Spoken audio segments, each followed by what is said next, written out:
istersin, hayatın tamamı olsun istersin. Kaç kaç kaçmasın istersin, hiç bitmesin istersin. Rastlarsan öyle bir ana, elinden sakın kaçırma.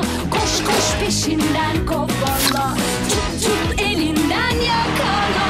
Hepsi o anların hepsi Pepsi, o anların hepsi Pepsi, yaşatır seni Pepsi. Ektam Kıbrıs'la Güne Merhaba devam ediyor.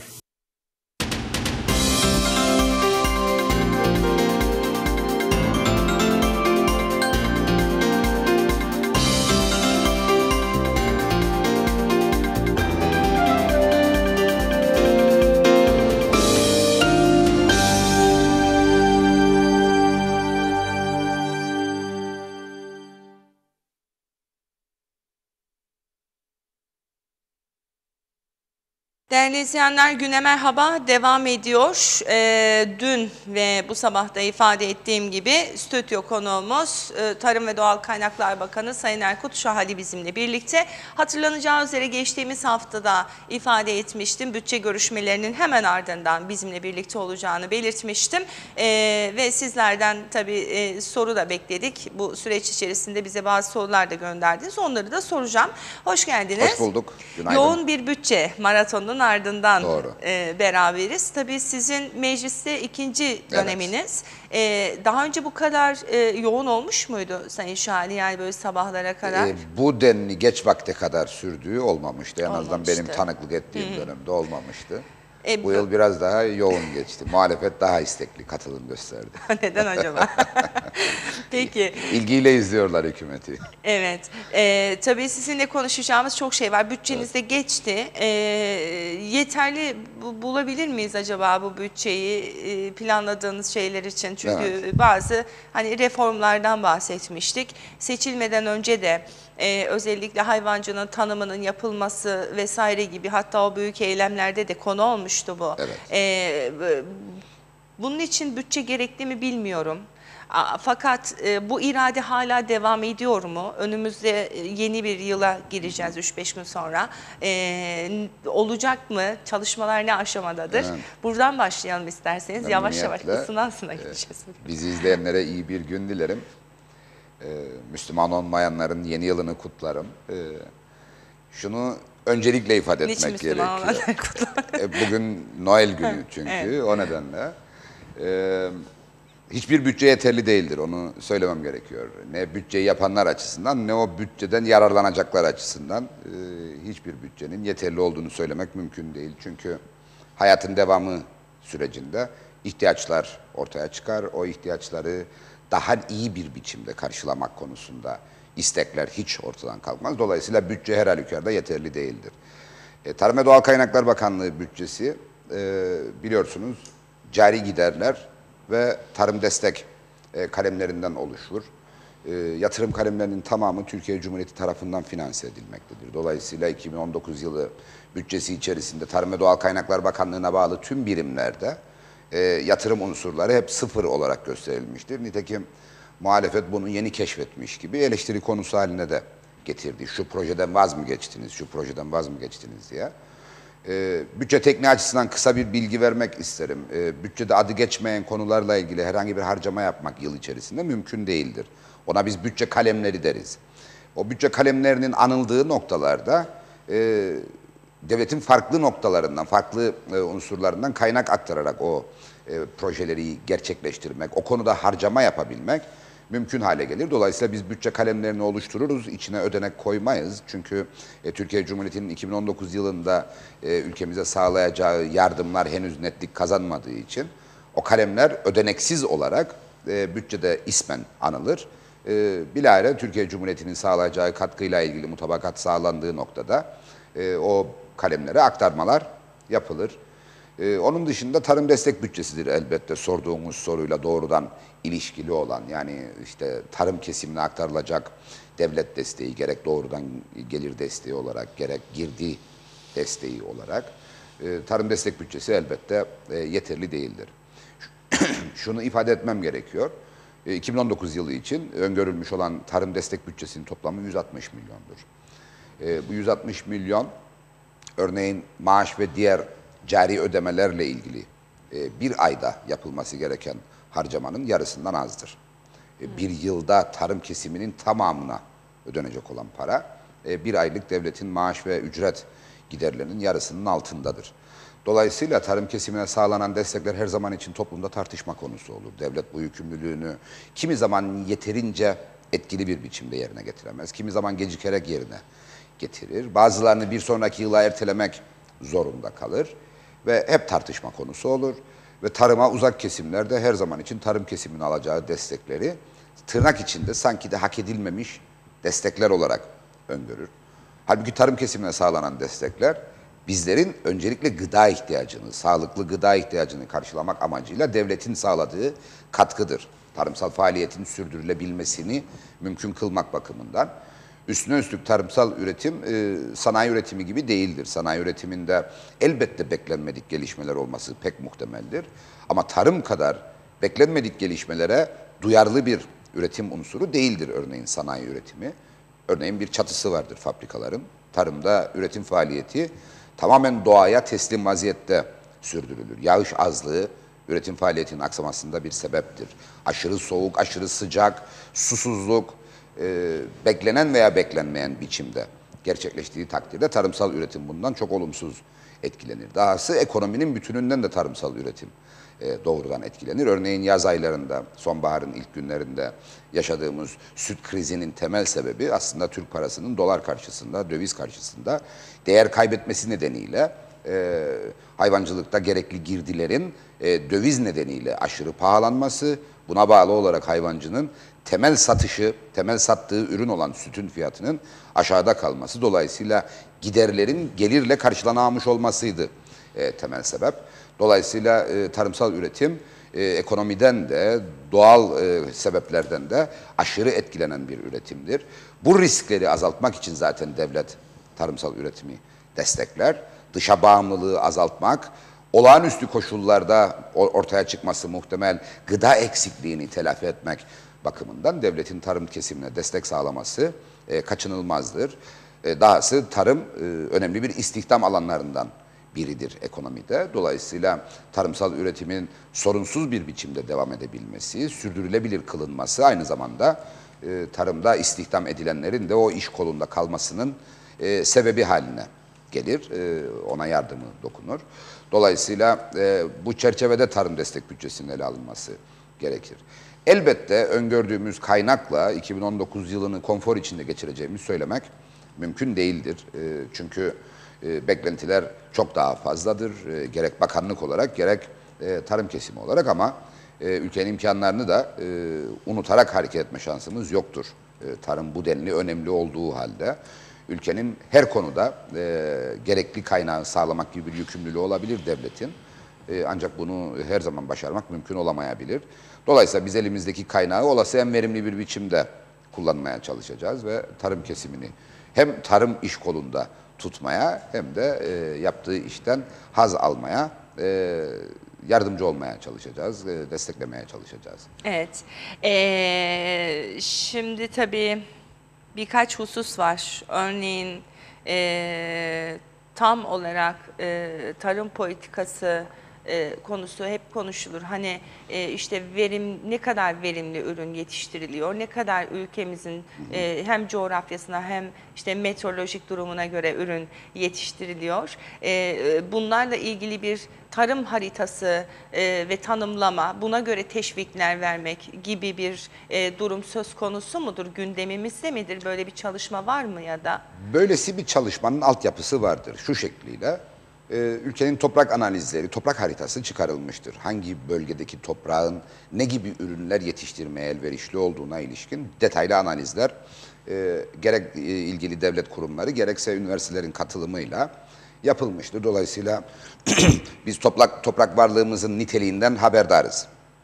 Buna bağlı olarak gerek iklim sebebiyle, bölgedeki hava koşulları sebebiyle gerekse de toprakla birlikte hangi ürünlerin hangi bölgelerde daha verimli sonuçlar doğurabileceği, dolayısıyla daha kazançlı bir üretim anlamına gelebileceği de bizim 2016 yılında görevi devrederken tamamladığımız bitki deseni planıyla ortaya çıkmıştı. Bu çalışma bizden önce başlamış, bizimle devam etmiş ve bizim görevi devretmemize yakında sonuçlanmış bir çalışmaydı. Bitki deseni programıyla aslında ülkedeki tarım kesiminin çok önemli bir rehberi vardır elinde. Hangi ürünlerin hangi bölgede yetiştirilmesinin avantajlı olacağı, hangilerinin daha zor yetiştirilebileceği, nerelerde daha zor yetiştirilebileceği net olarak belirlenmiştir. Burada en önemli sıkıntımız elbette sudur. Su tarımsal üretimin olmazsa olmazıdır. Dolayısıyla bizim şu anda yapmamız gereken aslında o bitki deseni programına uygun olarak veya toprak analizlerimizin bize verdiği sonuçlara bağlı olarak yeterli suyu tarımsal alanlara ulaştırmak yükümlülüğümüz vardır. Bugün bu açıdan önemli bir gün. Türkiye Cumhuriyeti Tarım ve Orman Bakanı Sayın Pakdemirli dün akşam adamıza geldi. Kendisiyle birlikteydik, havaalanında karşıladık. Bugün temaslarımız olacak. Yarın da Türkiye'den gelen suyun tarım bölgelerine ulaştırılması maksadıyla inşa edilecek sulama tünelinde kazı işlemi başlamış olacak. Kazı işleminin temel atma törenini gerçekleştiriyoruz. Son derece büyük bir makineyle yerin yaklaşık 150-170 metre altından geçecek yaklaşık 5,7 kilometre uzunluğundaki bir tünelle biz Geçitköy göletinden aldığımız suyu tarım bölgelerine ulaştırabileceğiz. Bu nereye gidecek sorusunu elbette doğuran bir girişimdir. Nereye gitmesi gerekiyorsa oraya gidecek ama bu tünelden geçmek durumundadır. Aksi takdirde tepeyi aşırmak için, yani tüneli suyu aşağılara, tarımsal alanlara ulaştırmak için bir enerji giderimiz olması gerekirdi. O enerji giderini ortadan kaldırmak için bu tünel inşa edilecek. Gerek batıya gerek doğuya yönelecek olsa dahi su bu tünelden geçecek. Dolayısıyla bu tünel olmazsa olmazıdır sulama projesinin. Şimdi suyu her noktaya ulaştırmak mümkün olmayacak. Çünkü Türkiye'den gelen suyun miktarı bellidir. Bu su öncelikle evlerimizde içme ve kullanma maksadıyla değerlendirilecek. Dolayısıyla bizim sadece Türkiye'den gelen suyla tarımsal dönüşümü sağlamamız mümkün olmayacak. Ne yapmamız gerekiyor? O zaman sahip olduğumuz yerel su kaynaklarını korumamız, geliştirmemiz ve verimli bir biçimde kullanmamız gerekiyor. Bu da ancak gölet ıslahlarıyla ve yeraltı suyunu disiplinli bir biçimde kullanmakla mümkün olabilecektir. Bu konuda çok yoğun bir gayret içerisindeyiz. Biliyorsunuz Türkiye Cumhuriyeti ile imzalanan anlaşmada sadece Türkiye'den gelen suyun idaresiyle ilgili değil, ona ek olarak yerel su kaynaklarımızın da geliştirilip korunmasıyla ilgili pek çok hüküm yer almıştı ve bunu Türkiye ile birlikte el birliğiyle, iş birliğiyle ele alacağız ve daha güvenli bir su alanına sahip olmak üzere çalışmalarımızı zaten sürdürüyoruz. Şu anda olduğumuz konuma göre bakacak olursanız, örneğin Mesarya Ovası'nda herhangi bir tarımsal faaliyet yapmanıza gerek yoktur diyebilirsiniz. Çünkü her yıl değilse bile birkaç yılda bir mutlaka genel bir kuraklık yaşanan bir coğrafyadayız maalesef. Ve Mesarya Ovası'nda örneğin tahıl yetiştiriciliği yıl aşırı veya her 2 yılda bir aslında sekteye uğramaktadır. Kuraklık nedeniyle verim alınamamaktadır. Şimdi hal böyledir diye biz örneğin çiftçilerimize ekmeğiniz nasıl olsa bitmeyecek çağrısı yapamayız. Bununla ilgili devlet bir mekanizma oluşturmuştur. Genel Tarım Sigortası Fonu diye bir mekanizmadır bu. Genel Tarım Sigortası Fonu'nun gelirleri aslında tarım kesiminin üretim faaliyeti devam ederken yapmış oldukları harcamalardan yapılan kesintilerdir. Veya devletin sağladığı katkılardan yapılan kesintilerdir. Fonda biriken kaynak ya doğal afet zararları sırasında, ki bütün doğal afetleri de kapsayan bir tazminat yelpazesi yoktur, ya da kuraklık olduğu zamanlarda çiftçilerin bir sonraki üretim yılına yeniden hazırlanabilmeleri maksadıyla tazminatlar ödenir. Şimdi biz Mesarya'nın genel durumuna baktığımızda örneğin tahıl yetiştirmeyin çağrısı yaptığımız takdirde o alanları biz artık gözden çıkarmış mı olacağız? O tarımsal alanlarda bir daha tarımsal faaliyet olmasın mı diye bir karar vereceğiz. Böyle bir şansımız yoktur. O insanlar toprağa bağlı yaşamını sürdüren insanlardır. Önemli bir kısmı en azından o topraktan geçinen insanlardır. Dolayısıyla onların o üretim faaliyetini sürdürmesine bizim zemin yaratmamız ve katkı sağlamamız gerekir. Bizim de aslında bütün gayretimiz budur. Gerçek tarım kesimi, gerçek tarımcı, gerçek çiftçi, gerçek hayvancı kimdir sorusunun cevabı biraz muğlak bir konudur. Çünkü bizim için asıl olan aslında o üretim faaliyetinin yapılıyor olmasıdır. Ancak anayasanın koyduğu yasak nedeniyle örneğin kamu görevlilerinin ikinci iş yapabilmeleri mümkün değildir. Dolayısıyla tarımsal faaliyette bu ikinci iş kapsamında değerlendirilir. Ancak bu konuda tarım kesiminin şikayet dile getirmesini ben çok makul karşılamam. Çünkü anayasa hükmü gereği örneğin devlet herhangi bir kamu görevlisine tarımsal destek ödemelerinden pay ayırmamaktadır ve ayıramaz. Onu bir üretici olarak tanımlaması da mümkün değildir. Çünkü üretim faaliyeti profesyonel bir faaliyettir, gelir getiren bir faaliyettir. Ne yapılır? İşte eşin, dostun, akrabanın adına o üretimin yapıldığına ilişkin bir beyan yapılır. Bunu herkes bilir.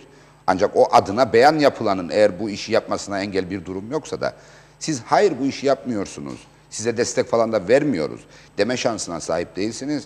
Dahası o adına beyan yapılanın gerçekten üretici olduğuna dair belge üretici örgütleri tarafından devlete sağlanmaktadır. Dolayısıyla bu konuda samimiyete ihtiyacımız vardır.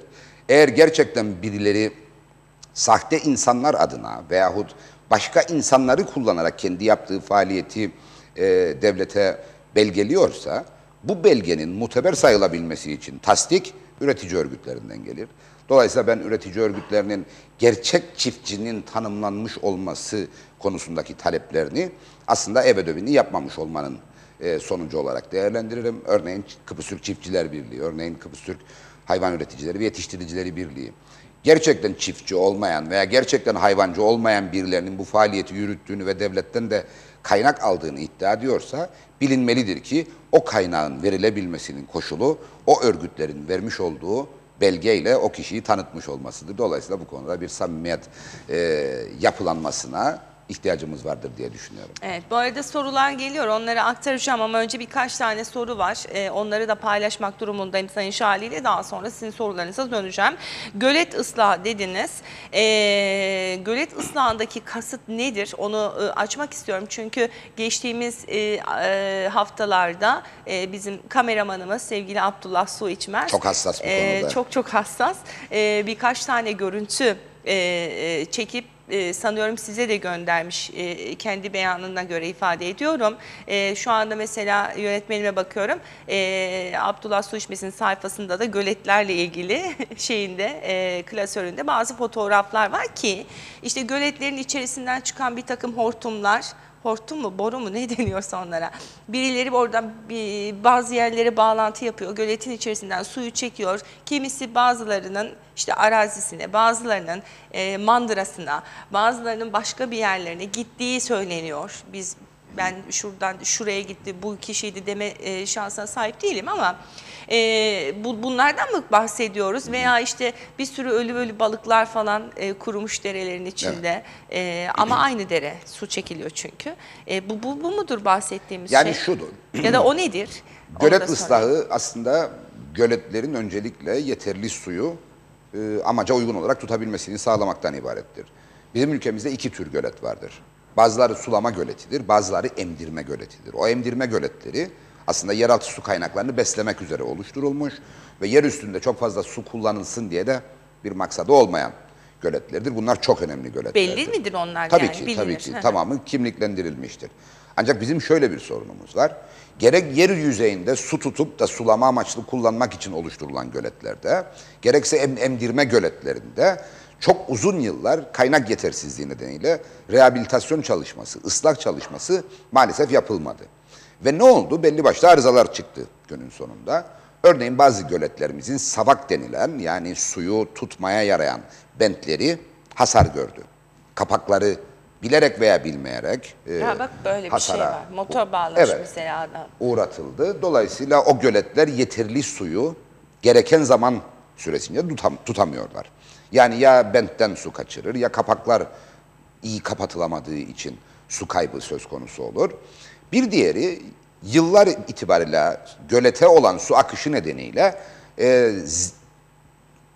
zemin tabakası örneğin emdirme göletlerinde sertleşir, katılaşır. Dolayısıyla yer altına su geçişi mümkün olmaz. Bu da bir sorundur. Veya bazı yeryüzünde su tutmak için oluşturulan göletlerde yine yıllar itibariyle oluşan akışlar nedeniyle gölette dolma meydana gelir. Kapasitesi azalır, gereken miktarda su tutamaz.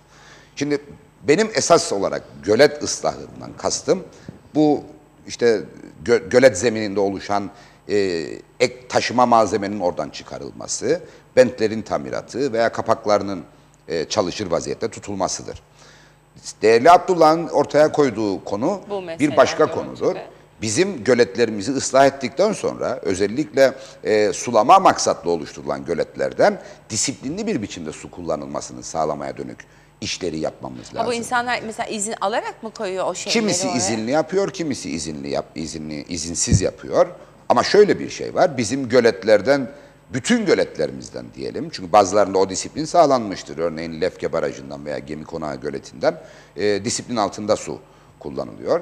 Ama örneğin sevgili Abdullah'ın özellikle hassasiyet gösterdiği Kanlıköy Göleti'dir veya Gönyeli Barajı'dır. O noktalarda sulama amaçlı şebeke ve ona bağlı olarak organizasyon oluşturulmadığı için yetiştirenin o suyu kullanması söz konusu olmaktadır. Zararlı mı? Değil aslında.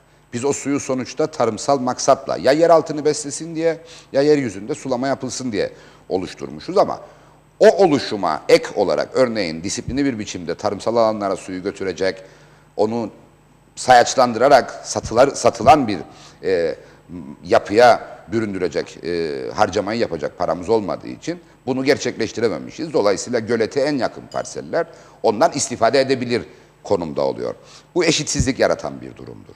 Ancak özellikle sulama maksatlı oluşturulan ama sulama şebekesi yapılmamış olan göletlerden suyun kullanılması sulama amaçlı olarak yasal olmamakla birlikte çok fazla da yadırganmaması, şikayet edilmemesi gereken bir konudur.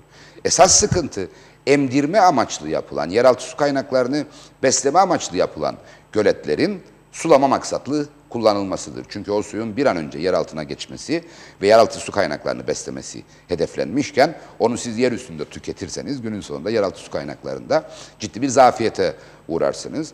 Dolayısıyla Abdullah'ın attığı işaret fişeğin bize neyi anlatıyor?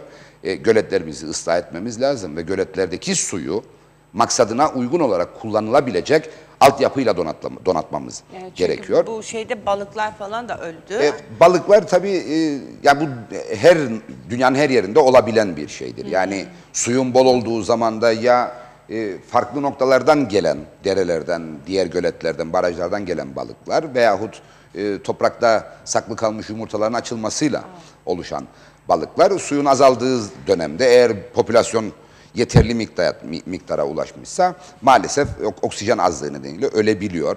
Bu bir çevre sorunudur ama asla olmayacak bir şeymiş gibi de tahayyül edilmemeli. Çünkü az önce ifade ettim, bizde örneğin göletlerimize yıl 12 ay su akıyor olmuş olsaydı bu sorunla karşılaşmayacağız. Bizim derelerimiz yılda birkaç hafta veya maksimum birkaç ay akar. Dolayısıyla su toplama haznelerimizde özellikle yaz ayının sonuna doğru oksijen yetersizliği veya susuzluk baş gösterebilir. Dolayısıyla bu konuda gerek devletin ilgili birimleri gerekse konuya duyarlı sivil toplum örgütleri ve yurttaşlar o balıkların hayatta kalabilmesi için gayret ortaya koyar. Bu imece zaten yanılmıyorsam Ekim ayında yine Kanlıköy Göleti'nde ortaya konmuştu. Bu ıslah meselesi ne zaman şey yapar? Bu ıslah meselesi aslında her yıl için konuşulan ancak kaynak yetersizliği nedeniyle bir türlü ele alınamayan bir konudur. Biz bu konuda Türkiye Cumhuriyeti ile su konusundaki işbirliğimiz çerçevesinde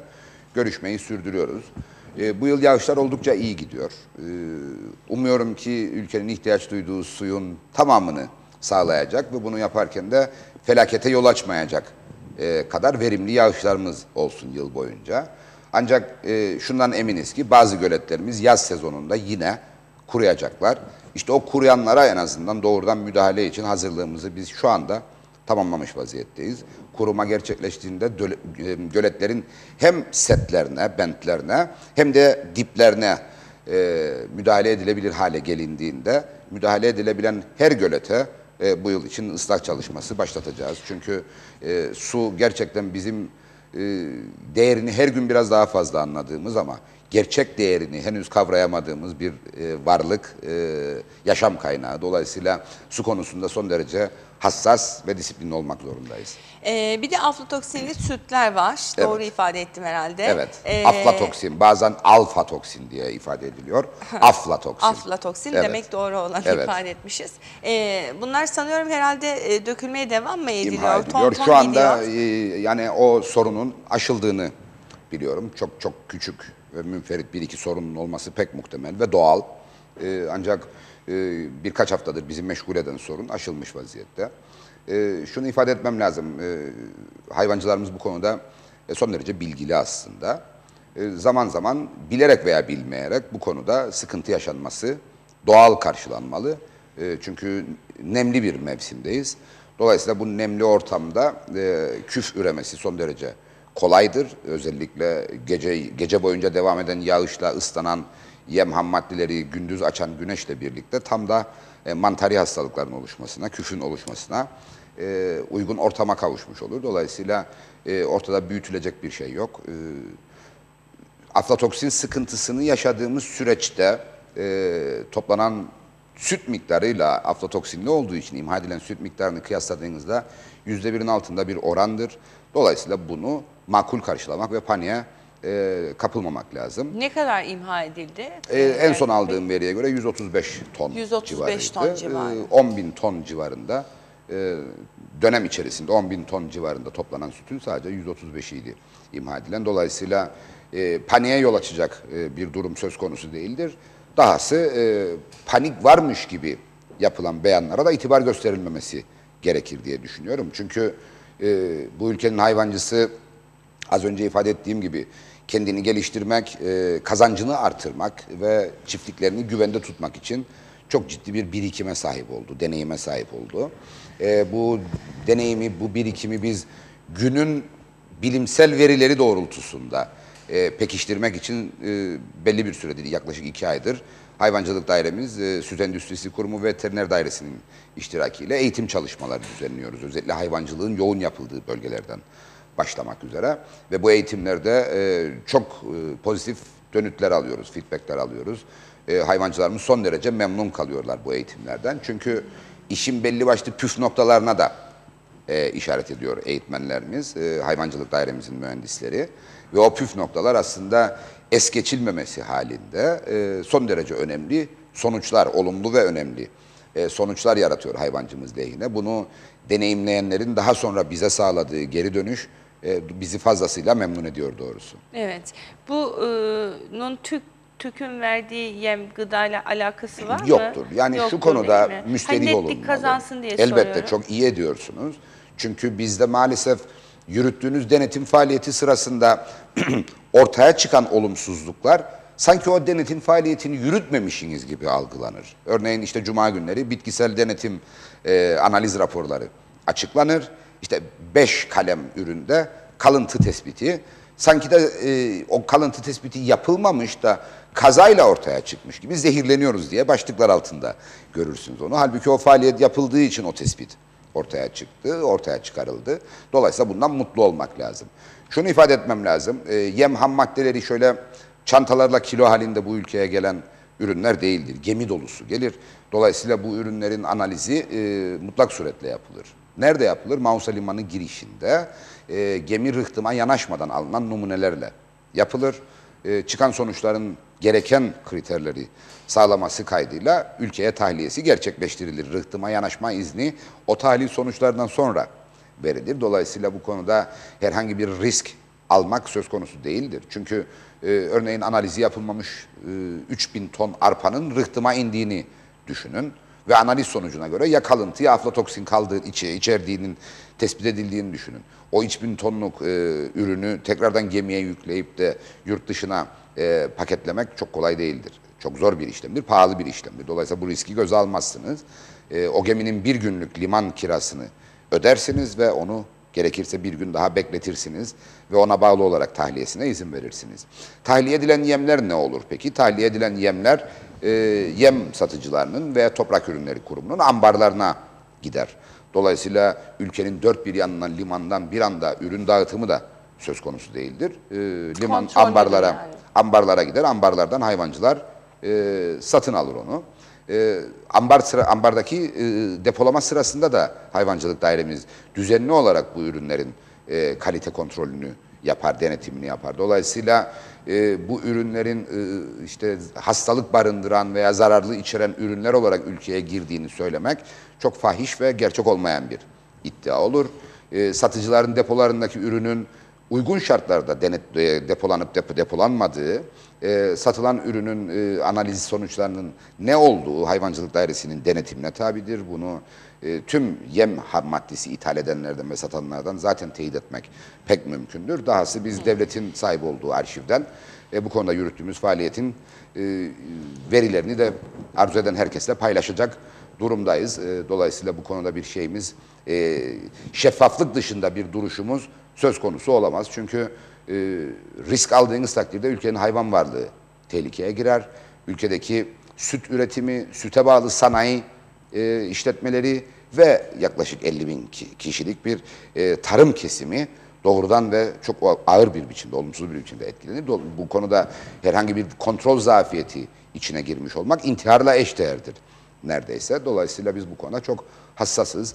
Ancak gerek üreticinin yemi hazırlarken kullandığı aletlerin bakımı konusunda, gerek bazı üreticilerimizin ürünleri depoladıkları alanlarda, gerekse bazı yem üreticisinin kullandığı aletlerin dezenfeksiyonu konusunda zafiyet tespitimiz oldu. Aflatoksine ilişkin bu tartışmanın yaşandığı dönemde tamamen münferit olaylardı. Zaten miktarlar bunu çok net olarak ortaya koyuyor. Yani. Dolayısıyla biz o münferit kusuru olanları da uyararak kayıplarını önleme konusunda eğitmeye ve kendilerine yardımcı olmaya çalıştık. Evet. Ancak halka ve sanayiye ulaşacak sütün hiçbir damlası konusunda, hiçbir damlasına ilişkin en küçük bir risk almadık.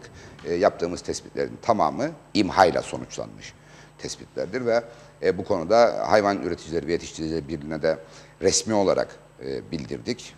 Kamuoyuna da açıklama yaptık. Aflatoksin tespit edilen sütlerin imhasına ilişkin karar kesindir ve uygulanmıştır. Ve bu sütlerle ilgili herhangi bir ödeme yapılması da söz konusu değildir. Evet, şimdi ben süratle soruyorum çünkü bazı mesajlar Elbette. onları da yetiştirmeye çalışacağım. Ben de cevaplarımı Ama kısaltayım o zaman.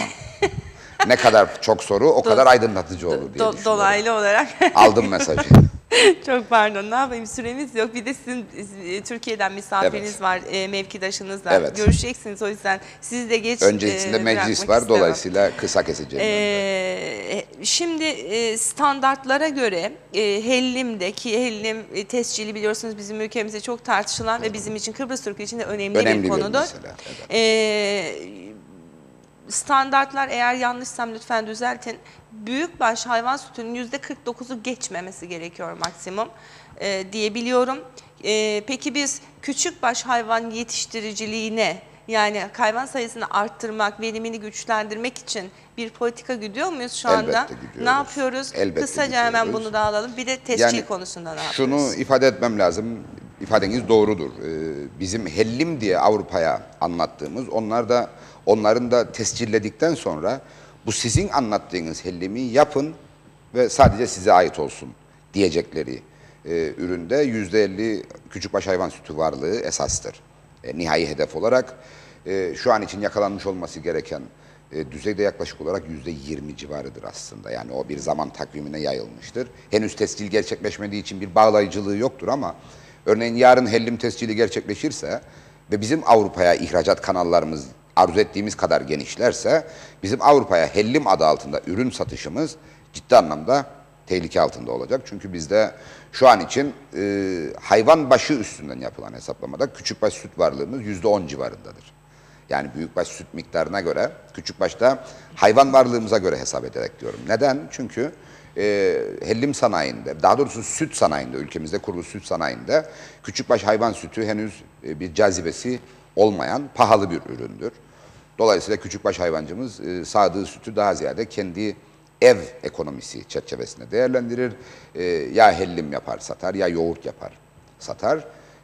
Çünkü küçükbaş süt üretimi büyükbaştaki gibi 12 aya yayılmış değildir. Yılın 3-4 aylık döneminde yoğun olarak üretilir. Onun dışında süt üretimi çok gerilere düşer, koyun ve keçi sütü üretimi. Keçide biraz daha sürekli arz eder ama koyunda olabildiğince sınırlıdır. Şimdi küçükbaş hayvancılığın geliştirilmesiyle ilgili elbette öncelikli olarak ele aldığımız bir konu olduğunu ifade etmem gerekiyor. Şöyle ki hayvanbaşı destek büyükbaşta söz konusu değildir örneğin ama küçükbaşta hayvanbaşı destek söz konusudur. Örneğin şu anda küçükbaş hayvancının sabırsızlıkla beklediği yılın son ödemesi kulak parası diye ifade edilen. Sorulardan biri de Evet, oldu kulak zaten. parası diye ifade edilen hayvanbaşı destek ödemesinin ikinci taksitidir. Yıllardır bu ikinci taksit bir sonraki yılın ilk çeyreğine kalır. Nitekim 2017 yılı küçükbaş hayvanbaşı destek ödemesini ben 2 Şubat'ta bakanlığı devraldım. Bakanlığı devraldıktan sonra gerçekleştirmiştim. O nedenle üzülerek ifade etmek istiyorum ki 2018 yılı ikinci kulak parası veya ikinci küçükbaş hayvanbaşı destek ödemesi önümüzdeki ay bitmeden yapılacak. Yani Ocak ayı içerisinde gerçekleştirilecek. Yıllardır bu böyle devam ediyor. Maalesef bütçe imkanları sebebiyle bu yılda bu ödeme 2018 yılı içerisinde yapılamayacak. 2019 yılının Ocak ayı içerisinde yapılacak. 5 gün sonra falan yani. Üzülerek ifade etmek durumundayım. Dolayısıyla bu konuda bir fark yaratmak bu yıl geçirdiğimiz ağır ekonomik koşullar nedeniyle mümkün olamadı. Bunun dışında ne yapıyoruz derseniz, bunun dışında küçükbaş hayvan sütü kalitesine göre yaklaşık litresi 6 liraya kadar ulaşan bir fiyatla değerlendirilmektedir. Örneğin süt sanayinde 1 Ocak itibarıyla Hellim Denetim Kurulu tekrardan faaliyete geçirilecek. Belli bir süredir gayri faal tutulmuştu Hellim Denetleme Kurulu. Dolayısıyla Hellim'in belki tescil koşullarına uygun üretilmesini henüz denetleyecek durumda değildir ama içerdiği kuru maddenin, yağın ve suyun oranlarının tüzükteki kurallara uygun şekilde olmasını sağlamaya dönük denetim faaliyetini 1 Ocak itibariyle yeniden başlatacağız. Bir başka aldığımız tedbir örneğin... Şu ana kadar denetimsiz miydi? Yani yaklaşık 3 yıldır herhangi bir denetim faaliyeti söz konusu olmadı. Bunu ifade etmem lazım. Bunda temel sebep aslında tescil konusunda arzu edilen hızla ilerlenmemiş olmasıydı. Bir başka aldığımız tedbir örneğin yine 1 Ocak itibarıyla süt sanayinde inek sütü alımına bağlı olarak küçükbaş hayvan sütünün de oransal olarak alım zorunluluğunun gündeme getirilecek olması.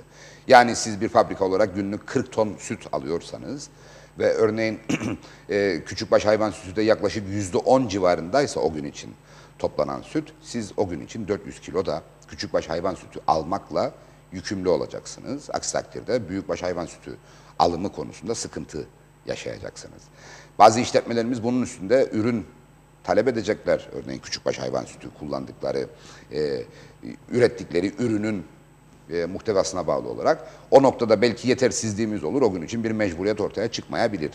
Ama eğer bir mecburiyet söz konusu olacaksa her işletme talep ettiği büyükbaş sütü oranında toplanan miktara bağlı olarak küçükbaş sütü de alacak.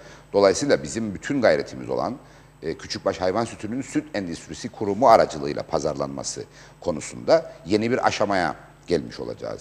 Şimdi süt sanayinde inek sütü ağırlıklı bir yapılanma söz konusu olduğu için küçükbaş hayvan üreticisi sütünü süt endüstrisi kurumuna vermekte çekince duymaktadır. Çünkü satılabilme ihtimalini zayıf görmektedir. Sanayimiz inek sütü çalıştığı için küçükbaş hayvan sütü satılamayabilir korkusu vardır üreticinin. O nedenle süt endüstrisi kurumuna bu ürünü vermek yerine kendi küçük atölyesinde veya mutfağında işleyerek mamul haline getiriyor. Bunun ortadan kaldırılması ve küçükbaş hayvan sütünün miktarının artırılması konusunda böylesi de bir teşviğimiz söz konusu olacak. Ve umuyorum ki çok yakın zamanda bu konuda ilerleme sağlayacağız. Unutulmaması gerekir ki hellim tescili Kıbrıslılar için sadece Türkler veya Rumlar değil, ülkede yaşayan, adada yaşayan herkes için çok önemli bir fırsat ifadesidir. Ama bu fırsatın ıskalanmaması için de o tescil koşullarına uygun mamülü yaratma zorunluluğumuz var. Sordum, hani ne kadar yapıyoruz erken diye. olursa o kadar avantajlı olacak. Örneğin tescilin ne anlama geldiğini Türkiye ile ilişkilerimizde görebilirsiniz. Bugün Türkiye Cumhuriyeti sınırları içerisinde hellim adı altında hellim üretmek mümkün değildir. Neden? Çünkü Türkiye'de sanayi odasının girişimiyle hellim tescili, coğrafi tescil işlemi gerçekleşmiştir.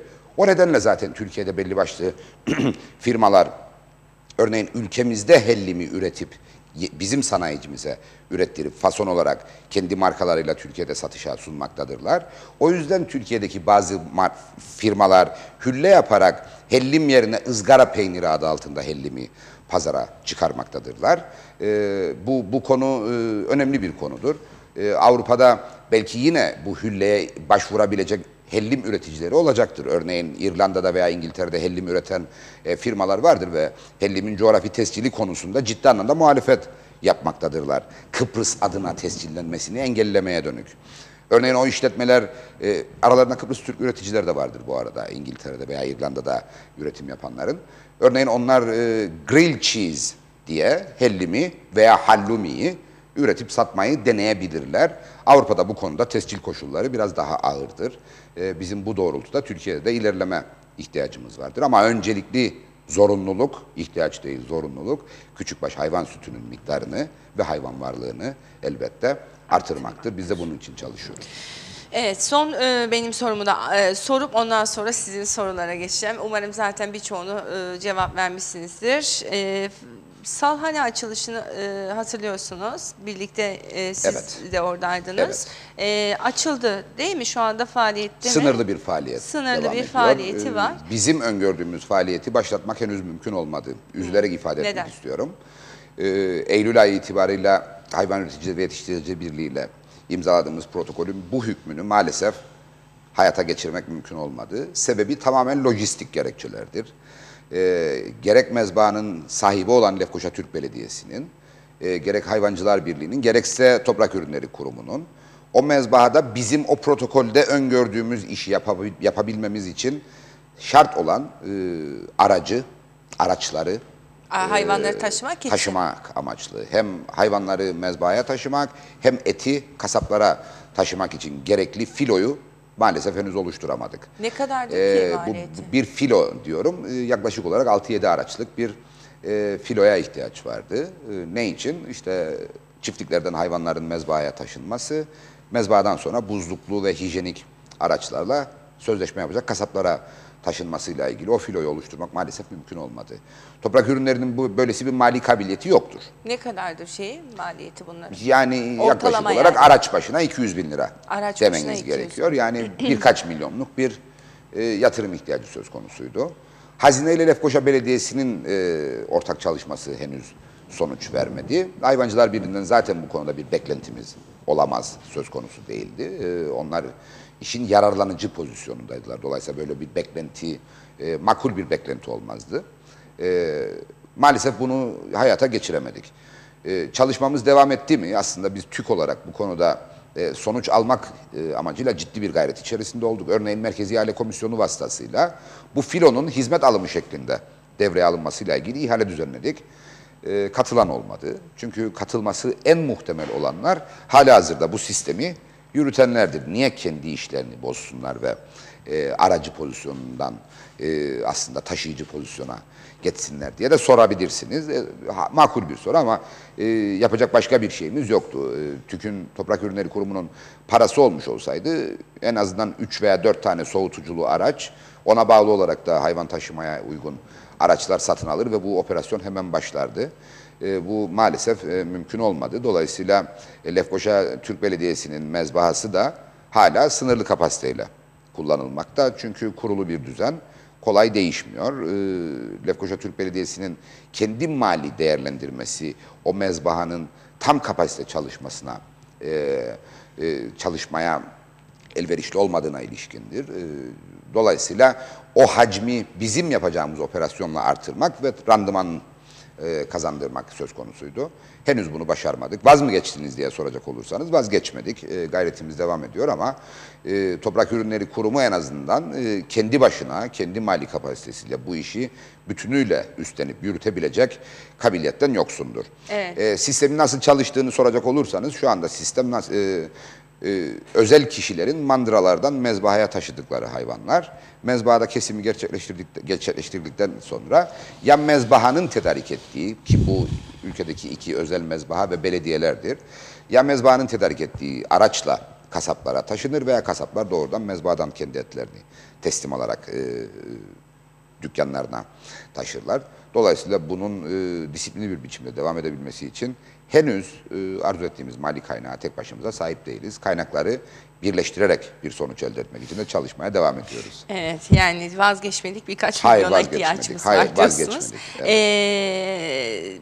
Yani bu mezbahanın tam randımanlı çalışabilmesiyle et fiyatlarının düşeceği umudu vardı. Elbette. Vatandaşta, hani orada biz de basın olarak bu umudu yükselttik. İnanmıştınız. İnandık. Doğru olanı yaptınız. Çünkü ortada ülkenin 2 bakanının ve en büyük belediyesinin başkanının taahhüdü vardı. Ama maalesef bu konuyu henüz sonuçlandırmak mümkün olmadı. Peki ithal ettiğimiz bazı ürünler vardı. Hem fiyat dengesi için hem de ayrıca yeterli miktarda çeşitliliği ürün oluşması için. üretilmedi. Evet. Mesela patates örneğin. Evet. Tavuk dedik. Et ithalatı gündeme gelebilir mi, bu mezbahanın tam randımanlı çalışmaması ve et fiyatlarının özellikle yılbaşı öncesinde gördüğümüz kadarıyla hala yüksek oluşu böyle bir yola sizi iter mi veya sonrası için? Hayır, ya da bu yani fiyatların dengesine müdahale etme şansımız var mı? Şunu söylemem lazım, yani et fiyatlarıyla ilgili değerlendirme hep Güney Kıbrıs'taki et fiyatları baz alınarak Ya ben yapılır. genel olarak kendi ülkemiz için yani söyledim aslında. örneğin küçükbaş hayvan eti, kuzu etini örnek alacak olursak, kuzu etinde belli bir fark olmakla birlikte o astronomik farklar ortadan kalkmış vaziyette Güney Kıbrıs'taki pazarda. Ben hep izah etmiştim, bir kez daha yinelemek isterim. Güney Kıbrıs'ta bizim pazarımızda anlamlı bir yer işgal etmeyen bir tür et daha vardır. O da domuz etidir. Dolayısıyla büyükbaş hayvan etinin veya küçükbaş hayvan etinin fiyatının belirlenmesine doğrudan etkisi vardır. Çünkü ucuzdur. Ve o ucuz etin fiyatını biraz artırarak diğer 2 türün, bizim pazarımızda bulunan, yoğun olarak bulunan 2 türün fiyatını biraz aşağıya çekmek mümkündür Güney Kıbrıs'taki pazar yapısı nedeniyle. Bizde bu söz konusu değildir. Bizde kırmızı et olarak küçükbaş ve büyükbaş vardır ve beyaz et vardır. O nedenle domuzun onlara sağladığı, et piyasasında sağladığı avantajdan biz yoksunuz. Bizde gerçek fiyatlar üzerinden fiyatlandırma söz konusudur. Yurttaşın alım gücüne oranladığımız zaman evet yüksek seyretmektedir et fiyatları. Ama ithal etin pazara girmesiyle bu fiyatların düşme ihtimali de söz konusu değildir. Yani, bu pazar araştırması net olarak yapılmıştır. Yaptınız. Elbette. Neye göre yaptınız, sorun bu. Bir de kasaplar istiyor ithali, hayvancılar istemiyor. Evet. Bu ikisinin arasında kaldığınız zamanlarda oldu galiba sizin. Olur elbette. Yani biz muhatabımız olan her çevreye karşı yüksek duyarlılıkla çalışmak zorunda olan insanlarız. Ve pazar yapısını da gözetmek durumundayız. Yani bu ülkedeki kasapları yok sayarak bu konuda karar vermiş olmak veya hayvan üreticilerini ve içinde bulundukları durumu görmezden gelerek karar vermiş olmak isabet kaydetmenize yetmez. Dahası mutlaka çuvallarsınız. Dolayısıyla biz herkesin görüşlerini dinleriz. Yurttaşın sesine de kulak veririz ve bir denge tutturmaya çalışırız. Bu denge kimi zaman yurttaş lehine sonuçlar verir.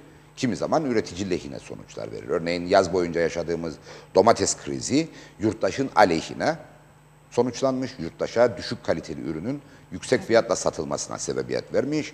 Ama bu ülkede önümüzdeki yıl domates üretiminin devam edilebilmesinin de koşullarını sağlamıştı. Eğer biz o gün için domatesler kalitesizdir, üstelik pahalıdır, biz ithalatın kapılarını açıyoruz demiş olsaydık, önümüzdeki yıl domates üretecek kadar parası olan veya cesareti olan üretici bulamayabilirdik. Ama bu ülkede domates üretimi devam etmelidir. Dolayısıyla bu riski göze aldık. Yurttaş aleyhine sonuçlanacağını bile bile belli bir süre ithalatı baskıladık. Ancak patatesle örneğin öyle davranmadık. Ama koşullar sebebiyle arzu ettiğimiz sonucu da doğurmadı yapmış olduğumuz girişim. Patateste stokçuluk nedeniyle fiyatın tırmanış göstermiş olmasını erken tespit ettik. Yeterince para kazanmadığını düşündüğümüz üreticinin kooperatifi aracılığıyla bu ithalatı gerçekleştirmesine onay verdik ve maalesef başarısız olduk. Örneğin stokçuluk yapan ticari işletmeler de dahil olmak üzere toptancılara izin vermiş olsaydık bu patates çok daha erken zamanda belki de pazara girebilecekti ve o astronomik fiyatları görmemiş olma ihtimalimiz çok yükselecekti. Bu konuda belki hatalı davrandık üreticiyi gözetmiş olmakla ama yurttaş menfaatini ön planda tuttuğumuzun altını çizmek istiyorum. Nitekim şu anda hasat mevsiminde olmuş olmamıza rağmen fiyatların hala yüksek seyrediyor oluşu nedeniyle Toprak Ürünleri Kurumu patates ithalatına devam ediyor. Üstelik belli bir rahatlama sağlandığı için de piyasada fiyat kontrollü olarak ticari işletmelere de patates sevkiyatı başlamıştır. Yani marketlerde tavan satış fiyatı belli olmak kaydıyla TÜK'ün ithal ettiği patateslerini de bulmak mümkündür. Aynı konuda örneğin soğanla ilgili de benzer bir adım attı Toprak Ürünleri Kurumumuz ve pazarda miktarı azalan, fiyatı yükselen soğanda fiyat dengesini yurttaş lehine sağlayabilmek için soğan ithalatı da gerçekleştirildi. Rakamları alabilir miyim Tabii Sayın ki. Şahali bununla ilgili? Bu et konusunu bir tamamlayalım Et isterseniz. konusunda ithalat, Ona göre devam edelim. ithalat tercihimiz an itibariyle söz konusu değildir. Nitelikli dediğimiz genellikle toplu tüketim mekanlarında tercih edilen et türlerinin ithalatında herhangi bir sınır söz konusu değildir. İzinli olarak ülkeye getirilmesi Evet. kaydıyla. Örneğin içinde bulunduğumuz yılda yaklaşık 62 tonluk bir et ithalatı söz konusu oldu. Bu nedir derseniz biftektir, antrikottur, kontrfiledir, genelde oteller bonfiledir. vesairedir Yani herhalde o. restoranlar veya otellerdeki toplu tüketim maksatlı Konutlar ithalattır. için konuşacak 62 olursak. tonluk bir ithalat söz konusu oldu. Örneğin tavuk etinde biz fiyat dengesinin sağlanması maksadıyla ithalatın izinlendirileceğini duyurduk. Herhangi bir ithalat gerçekleşti mi derseniz biz halihazırda 19 tonluk bir ithalata izin vermişiz bugüne kadar. 19. Yani bunun anlamı bir konteynerdir. 19 tonluk tavuk bu ülkeye girdi. İthal tavuk ama fiyatlarda yaklaşık %30'luk gerileme söz konusu oldu. Bazı ürün çeşitlerinde belki de daha yukarılarda bir gerileme söz konusu oldu. Dolayısıyla ne murad ettiniz derseniz tam da bunu murad ettik. Başarılı Çünkü olduk diyorsunuz bu ülkede tavuk piyasasında çarpık bir yapının olduğu bir gerçek. Ama bu çarpık yapı piyasadaki oyuncuların kusuru değildir. Koşulların sağladığı olanaklar çerçevesinde meydana çıkmış bir durumdur. Dolayısıyla biz fiyat ve ürün çeşitliliği oluşsun diye ithalata izin vereceğimizi söyledik. Ama ithalatçı bir vakıf gibi çalışmaz. Dolayısıyla ithalatçı pazarda kendisine avantaj gördüğü noktada yer alır. O avantajın ortadan kalkması halinde de piyasada yer alıp kendi gelirini veya kendi varlığını riske etmez. Biz maksadımıza ulaştık mı derseniz mutlak suretle ulaşmadık. Ama maksadımız tam da bu fiyat kontrolünün sağlanması. Bu ithal edilenlerde taban fiyatı kilo bazına var mıydı? Hayır, Yoktu değil mi? Yani Peki. koşulların belirleyeceği bir şeydi. Bu dolayısıyla öyle. Örneğin bu 19 tonluk tavuk ithalatıyla birlikte 5 tonluk da bir hindi ithalatı söz konusu oldu. Çünkü ülkedeki hindi üretimi de bir tekel pozisyondadır aslında. Sadece bir işletme kayıtlı olarak düzenli hindi üretimi yapmaktadır.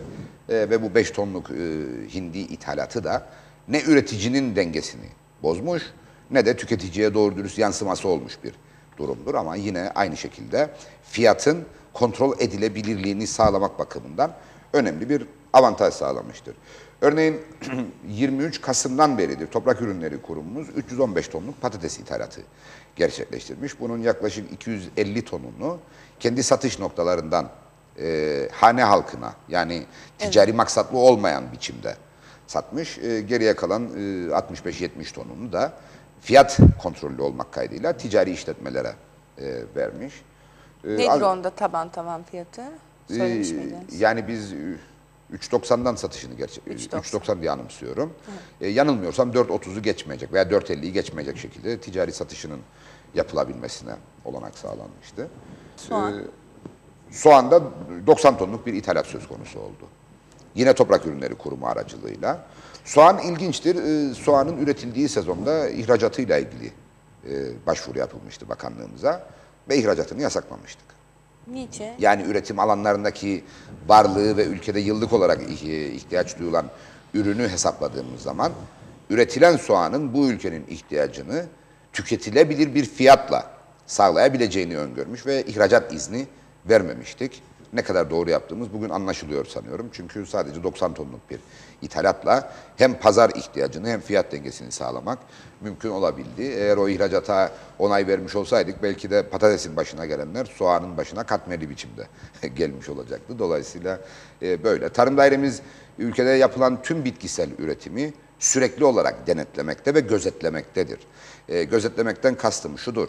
Belli bir vadede ortaya çıkacak olan ihtiyacın karşılanmasına yetecek miktarda ürün olup olmadığını bilmesi devlet açısından son derece önemlidir. Eğer ürün darlığı ortaya çıkacağını öngörürseniz, ithalat konusunda atacağınız adımı çok daha ayakları yere basar vaziyette atarsınız. Eğer bunu göremez ve ıskalarsanız oluşan hasar oluşur. Siz arkadan yetişmek durumunda kalırsınız. Domates. Patateste biraz bunu yaşadık. Dolayısıyla bunu belirtmek istiyorum. Domatesi ne kadar ithal yapmıştık? Onun Bey, var mı resmi acaba? rakamı yanımda olmayabilir. Yanılmıyorsam 700 veya 800 ton civarı olması lazım. Yani izinlendirdiğimiz dönemi hesaba katarak söylüyorum. Evet. Yani 800 ton Bunların civarı olmuş aralıkları olması nedir? lazım. Ne kadar zamanda ithal ettik bunları? Yani bunların Ortalama bir rakam bunların verseniz bütünü sevinirim. aslında Temmuz'la Kasım ayı arası Temmuz diye ve ifade Kasım edilmesi ayında. lazım.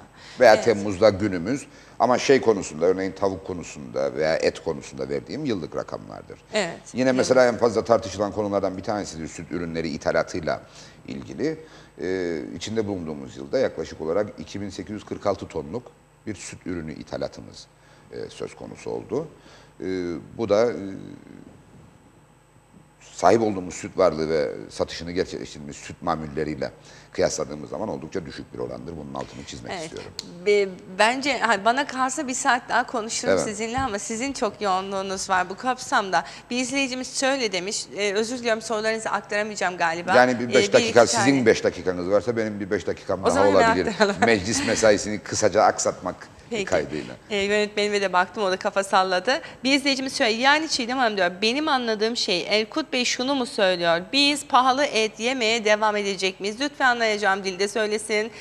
Kendileri müdahale edemeyecek buna. Öyle mi anladılar?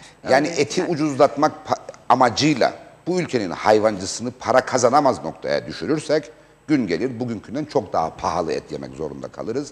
Dolayısıyla bunu bir toplumsal dayanışma olarak görmelerini arzularım. Biraz daha pahalı olması hiç olmamasından daha iyidir. Şu an için et ithalatı hükümetin gündeminde yoktur. Daha pahalı olabilir mi? Elbette olabilir. Erkut Bey, Elbette yani yeni olabilir. yılda ete... Sizin Tamam. dışınızda oluşan koşullar sizin pazarınızdaki fiyatları doğrudan etkiler. Yani bugün biz hayvan üreticisinin hayvan üretemeyecek hale gelmesine yol açacak bir karar verir ve eti ucuzlatırsak, niye bu üretimin bitmesi anlamına gelir? Siz daha ucuz et piyasaya getirirseniz şu anda satılan etin satılması imkansız hale gelir. Veya fiyatını düşürerek hayvanları besleyemeyecek kadar para kazanmasına yol açar hayvancının. Peki 3 ay önce yaşadığımız gerçek tekrardan başımıza gelir ve isterlin 10 lira olursa, bugün için ucuz dediğimiz eti biz isterlin bazında aynı fiyata aldığımız halde çok daha pahalıya yemeyecek miyiz? Dolayısıyla ülkede Strese girdim konuşurken. üretimin devamı esastır. Bu üretimin devamı zaman zaman dezavantajlı bir konum yaratıyor olabilir. Ama bu dezavantajı görmezden gelmek, bu dezavantajı çok büyük bir meseleye dönüştürmek veyahut ileride çok daha büyük sorunlar yol açabilir. O yüzden et Güney Kıbrıs'a oranla bir süre daha az daha pahalı olacak. Evet, hemen süratle aktarıyorum. Eğer cevaplarımız kısa olursa Memnuniyetle. hepsini aktarabileceğim. Memnuniyetle. Yusuf Bey şöyle bir mesaj göndermiş. TÜK konusunda az önce mali durumundan bahsettiniz. O yüzden bu mesajdan başlıyorum. Çiğdem Hanım günaydınlar demiş. Küçük başçıya verilen 80 kilogram hibe arpanın bedelini Maliye Bakanlığı Toprak Ürünleri Kurumu'na aktardı mı? Henüz diye aktarmadı. soruyor. Aktarmadı. Yaklaşık 70 milyonluk alacağı vardır hazineden Toprak Ürünleri Kurumu'nun. Ve henüz aktarılmadı. Henüz aktarılmadı. Yeni bütçeyle birlikte aktarılacak. Yoksa Toprak Ürünleri Kurumu yine zarara mı uğratılıyor demiş. Ve çünkü arpaya %132 zam yapılırken amaç TÜK'ü kurtarmakta. Eğer TÜK yine zarara uğratılıyorsa bu zam amacının dışına çıkmış olmaz mı demiş. Çok güzel bir soru sordu izleyenimiz. Şu anda Toprak Ürünleri Kurumu'nun bir zararı söz konusu değil, ancak hazineden almış olması gereken kaynağı almadığı için bir miktar daha pahalı bir işletme gideri söz konusudur. Bu kesinlikle satışını gerçekleştirdiği ürünlere yansıtılan bir gider değildir. Dolayısıyla bunu bu şekilde bilsin izleyicimiz. Arpaya %132 zam yaptık. Sonra dövizde meydana gelen değişimle bu %132'yi %118 dolayına çektik. Yani 1.77'ye 1.79 olan arpanın fiyatı şu anda 1.62'ye çekildi. Eğer koşullar el verirse daha da aşağıya düşüreceğiz fiyatı ama Toprak Ürünleri Kurumu eski günlerdeki gibi görev zararı üreten bir kurum değildir artık. Sadece alacaklarını tahsil ettiği noktada hayvancının lehine, bu ülkenin çiftçisinin lehine çok daha olumlu işler yapabilecek kabiliyeti ve donanımı vardır. Bunu ifade etmek isterim. Devam ediyorum. Kaan Bey bir mesaj göndermişti. Günaydın Çiğdem Hanım. Sayın Bakan'a sorar mısınız? Bu yıl tohumluk arpa ve buğday neredeyse çiftçiye ulaşması Kasım ayını buldu. Ve çiftçiler ambarlardan neredeyse birbirini ezerek tohum almaya çalıştı. Önümüzdeki yıla ricamız TÜK'ün erken davranarak tohumluk arpa ve buğdayın erken verilmesi, böylece ambarların rahatlatılması. Ayrıca TÜK'ün ambarları çok kötü, yeni ve büyük demiş. Büyük ambarlar yapılması gerekiyor. Ayrıca küçükbaş hayvan kulak paraları ne zaman ödenecek onu söylemiştiniz zaten. Onu söylemiştim O yüzden diğer hususta hemen. TÜK'ün tohumluk tedariki konusunda ciddi bir aksama söz konusu olmadı. Bir miktar buğdayın farklı türlerinde gecikme söz konusu oldu ama üreticimiz şunu bilsin, Tarım Bakanlığı veya Tarım Bakanlığı'na bağlı kurumlar tarafından yapılan çağrılara zamanında cevap verildiği takdirde hiçbir gecikme olmaksızın karşılığını bulacaktır. Örneğin şu anda yeni yıl için hayvan beyanları dönemindeyiz.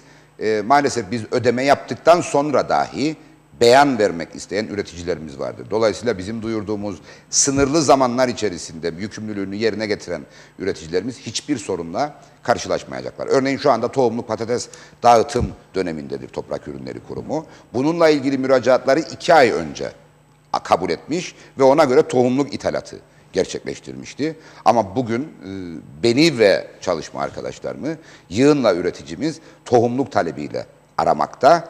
Ama o talebi dile getireceği 2 ay önceki zamanda örneğin bu talebi dile getirmediği için bugün sorunla karşılaşmakta. Üstelik de bunun adı torpilliye tohumluk veriliyor diye kamuoyuna yansıtılmakta. Hayır, torpilliye değil, öncelikle talep edenlere, kayıt yaptıranlara bu tohumluk materyal dağıtılıyor. Aynen arpada ve buğdayda olduğu gibi.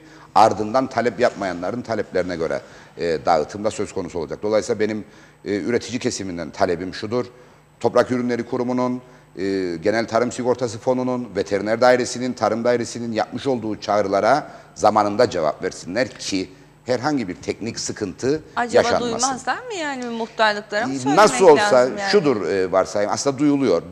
Farklı sebeplere duyulmamış da olabilir. Ama esas sebep şudur: nasıl olsa bu son tarih uzatılacak. Hep alışkanlık. Maalesef o alışkanlık nedeniyle biz son tarih, en son tarih diye birkaç kez duyuru yapıp uzatma yaptığımız halde, örneğin şu anda küçükbaş hayvanbaşı destek, geçtiğimiz yılın küçükbaş hayvanbaşı destek ödemesi dönemindeyiz. Hala kayıt, hala bildirim talebiyle karşılaşmaktayız. Evet. Ve üstelik ödeme gerçekleştikten, hesap kesildikten sonra bile bir önceki yılın bildirimini yapmak üzere başvuranlarla karşılaşıyoruz. Şunu ifade etmem lazım: bu işlemleri yapan memurlar kişisel olarak da sorumludurlar yaptıkları işlemlerden. Dolayısıyla bir bakan olarak ben örneğin 2017 yılı Aralık ayındaki hayvan varlığını kabul et Çiğdem Hanım'ın diye bir talimat verirsem eğer herhangi bir çalışanıma, bileceğiz ki ortaya çıkabilecek bir sorunun yükümlüsü haline gelir o çalışan. Evet. Bunu reddetme hakkı vardır. Onu reddetme hakkı olduğu halde ben onu döve döve o işi yapmak zorunda bırakamam. Son soru Hüseyin Kocabaşoğlu. Her taraftan mesaj mı gönderdi? Sana da mı gönderdi? Her yere bir mesaj göndermiş. Okuyalım artık ve bitsin. Ben Yıldırım Köyü'nden Hüseyin Kocabaşoğlu. 29 yaşındayım. Seracıyım. 9 Eylül'de 2017 Kalkınma Bankası'ndan kredi alıp yaptığım seralarım. Biliyorum konuyu. Kendisine geçmiş olsun diyorum. Ağır bir hasara uğradı. Ondan sonra Tatlısu'da meydana gelen hortumda da yine seracılarımız ağır hasara uğradı. Evet. Biz bu gerçeği bildiğimiz için duyurusunu yaptık ama bir kez daha yinelemek istiyorum. Genel Tarım Sigortası Fonu'nun tazminat kapsamında seracılık yer almıyordu. Ve bu önemli bir sıkıntıydı. Çünkü doğal afetlere en duyarlı üreticilerden bir tanesi de seracılarımızdır.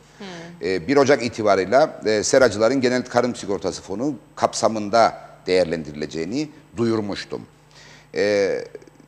Maalesef çok yakın zamanda meydana gelmiş çok önemli hasarları bu sigorta kapsamında değerlendirmemiz mümkün olmayacak. Çünkü hukuktaki düzenlemeler geriye doğru Çalışmaz ve sonuç üretmez. Ne olacak? Ama bundan böyle meydana gelebilecek, seracılıkta meydana gelebilecek doğal afet zararları sigorta kapsamında güvence altında olacak.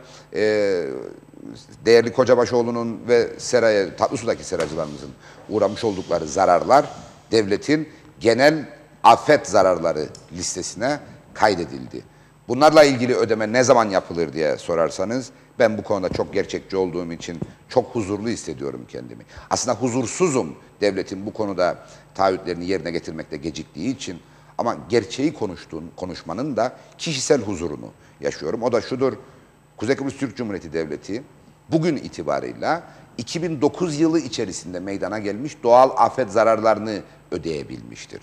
2010, 11, 12, 18 hala beklemededir ve kaynak tedarik edildiği takdirde bu ödemeler yapılabilmektedir. Dolayısıyla 2018 yılı içerisinde meydana gelmiş olan zararlar kayıt altındadır. Ancak ödemesinin ne zaman yapılabileceğine ilişkin taahhütte bulunmak ne benim harcımdır ne de bu kabinenin herhangi bir üyesinin harcıdır. Çünkü bu tamamen devletin sahip olduğu mali imkanlarla sınırlandırılmış bir konudur. O nedenle 2009 yılı zararları en son ödenmişken, içinde bulunduğumuz yıl içerisinde 2010'dan bugüne kadar oluşan zararlar da sırada dururken, ben Eylül ayında meydana gelmiş bir zararın ne zaman ödeyeceğini söyleyecek kadar cesaret sahibi değilim. Söylersem zaten muhtemelen yalan çıkar. Ama şunu söylüyorum: 1 Ocak itibariyle Genel Tarım Sigortası Fonu güvence kapsamında seracılıkta olacak. Elbette bunun belli başlı koşulları olacak. Yani 2 tahta çakıp üzerine naylon gerdiğinizde seracılık yapıyor olmazsınız. Örneğin trilyonluk yatırımları olan seracılar vardır. Belli bir projeye bağlı çalışan seracılar vardır. Bunun koşulları tüzükte düzenlenecek, üreticilerle paylaşılacak.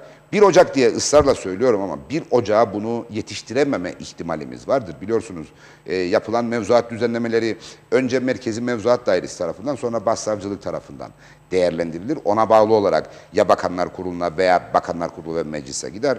Dolayısıyla bu 1 Ocak belki biraz sapabilir ama 2019 yılının Ocak ayı içerisinde artık seracılık sigorta kapsamına alınmış olacak. Bunu en azından ifade edebilirim.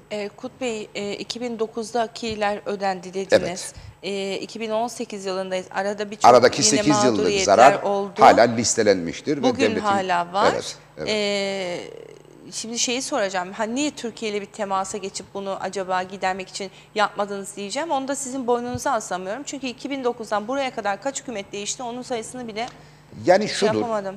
Bu konuda benim hatırlayabildiğim kadarıyla son dönemde oluşanlarla birlikte bu rakamın güncellenmesine ihtiyaç vardır ama 7 dalgada meydana gelen, Yeşilyurt'ta meydana gelen dolu zararıyla birlikte yapmış olduğumuz değerlendirmede devletin yaklaşık olarak 45 milyonluk bir geriye dönük mükellefiyeti söz konusuydu. Zarar telafisi amacıyla. Bugün itibariyle muhtemelen 50-55 milyona ulaşmıştır. Bu kaynak hiçbir hükümetin bütçesinde yer almadı. Çok sınırlı miktarlarla yer aldı. Dolayısıyla bunun bir seferde kapatılması maalesef mümkün olmadı. Baktığınızda çok büyük bir para değil, toplumsal huzura çok büyük katkısı olacak bir ödemedir bu. Çünkü devlet tarafından tazmin edilmeyi bekleyen her yurttaş bu tazminat geciktiği sürece aslında içinde o kızgınlığı biriktirir. Siyasete karşı, siyasetçiye karşı, devlete karşı inancı eksilir, kızgınlığı artar. Dolayısıyla bunun süratle telafi edilmesine ihtiyaç vardır ama sahip olduğumuz kaynaklar ve o kaynaklarla birlikte yerine getirmek zorunda olduğumuz mükellefiyetler, günlük mükellefiyetler o kadar fazladır ki siz maalesef geçmişte olanın hesabını aceleyle göremiyorsunuz. Bu bir sorundur ama şu an içinde bulabildiğimiz bir çözüm maalesef yoktur. Türkiye Cumhuriyeti'nin bu konuda elbette sağladığı katkılar vardır. Ancak Türkiye Cumhuriyeti'nden gelen katkılar özellikle son 10 yıldır, 12 yıldır hatta imzalanan protokollerle birlikte belli başlı koşullara bağlanmış. O koşulların sağlanması durumunda o yardımlar ülkeye ulaştırılmaktadır. Dolayısıyla bu konunun ayrıca görüşülmesine ve bir mutabakata varılmasına ihtiyaç vardır ki son dönemde protokoller çerçevesinde gelişen ilişki böyle bir ilişki değildir. Acil kurtarma çalışmalarına, acil yardım paketleri noktasında Türkiye Cumhuriyeti'nin katılımı söz konusudur ama doğal afetlerle oluşan zararların telafisi öncelikle bir devlet olan Kuzey Kıbrıs Türk Cumhuriyeti'nin yükümlülüğüdür. Bu çerçevede değerlendirilmesi daha doğru olur. Evet, o yükümlülüğü de şu anda gerçekleştiremiyoruz diyorsunuz. Evet. Çok teşekkürler. Ben teşekkür ederim. Kolay gelsin size. Bugün oldukça yoğun bir gün olacak sizin için. Biz de takip edeceğiz. Teşekkür ederim. Değerli izleyenler, birlikteliğimizi burada noktalıyoruz. Yarın yeni bir günde görüşeceğiz. Günlerden çarşamba, yarınki stüdyo konumuz adına unutmuşum. Görüşmek temennisiyle şimdilik hoşçakalın.